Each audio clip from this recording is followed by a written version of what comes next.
Welcome sa part 7 ng ating review series. So we are now solving numbers 31 to 35. So 31, what is the average of the solution set of the inequality?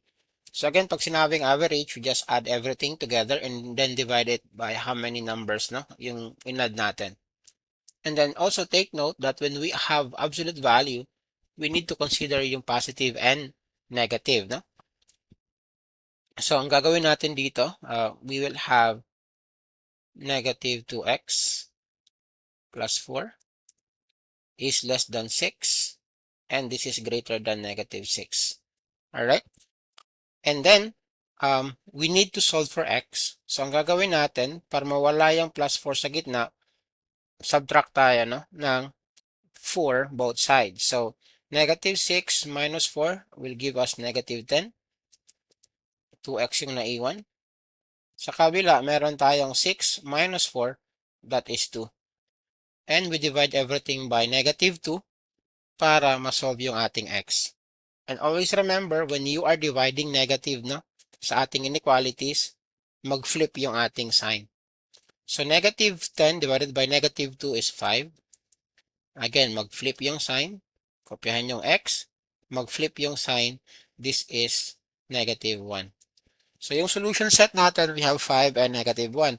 Hanapin natin yung average. We just do 5 plus negative 1 over 2. This is 4 over 2. This is just 2, which is letter C in our choices. Number 32. A number x is decreased by 40%, then increased by 25%. What is the final result in terms of x? So ito, when we're doing percentages and then we don't know the number, it's better no, na maggagamit tayo ng 100 as a number. Kasi nga, it's very easy to compute 40% or any percentage ng 100. So, let natin x equals 100 daw.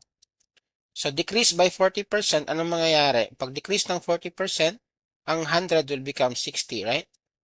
And then increase by 25%. Ano yung 25% ng 60? That is just 15. So, plus 15 ka lang. This is 75, no? So, this is letter D in our choices. Let's do number 33.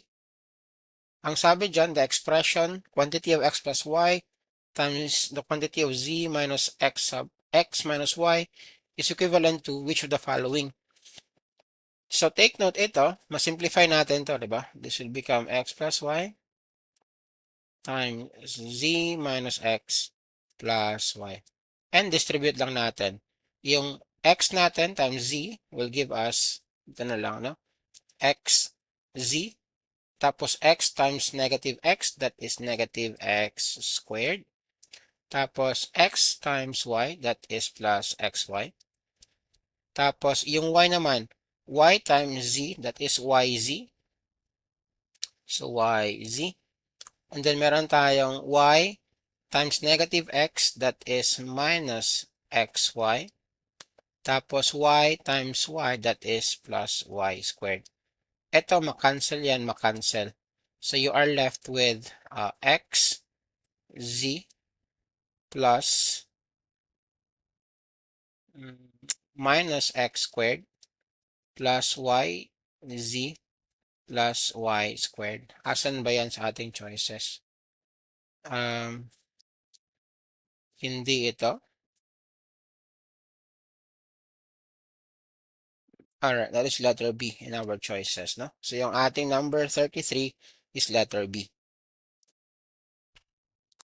Solve natin yung number 34. Ang sabi dito, if x plus y equals 7 and x minus y equals 3, what is x squared minus y squared equal to? So we can solve this one in two ways, no? Let's have the long way muna, yung ating system of linear equation para ma-review na rin natin. So ang gagawin ko, I am going to express this one in terms of x, no? So this will become x equals 7 minus y. And then, ang x value ko, i-plug in ko dito para ma-solve ko yung aking y. So magiging ano yan, 7 minus y equals 3. Tapos, this will become negative 2y equals 3. So, magiging 4 equals 2y. And then, yung y ko is actually 2. That is my y. And then, yung aking x naman will be, eto lang, no? Gagamitin ko to. So, yung x ko is 7 minus y. So, yung y ko is 2. So, I will have 5 no, as my x. So, meron akong 5 squared minus 2 squared, which is just 21, which is letter B. Okay? That's the long way. Or, if you're going to look at our given, ito, x plus y equals 7, and then x minus y is equal to 3. If you're going to multiply this to ito, it will actually give us x squared minus y squared, right? Ito, x plus y, tapos x minus y. When you multiply this 2, it will give you x squared minus y squared. The same thing, right? So, ano yan sila? 7 times 3, which is 21. Pareho lang. Okay? So, again, 34 is letter B, 21. Number 35. If f of x is equal to x squared plus 2x plus 2, what is f of x plus h? So, ang gagawin dito, lahat ng x value mo, palitan mo lang ng x plus h, no? So, if you're familiar with yung derivative, ganito yung ginagawa, no? So, solve natin.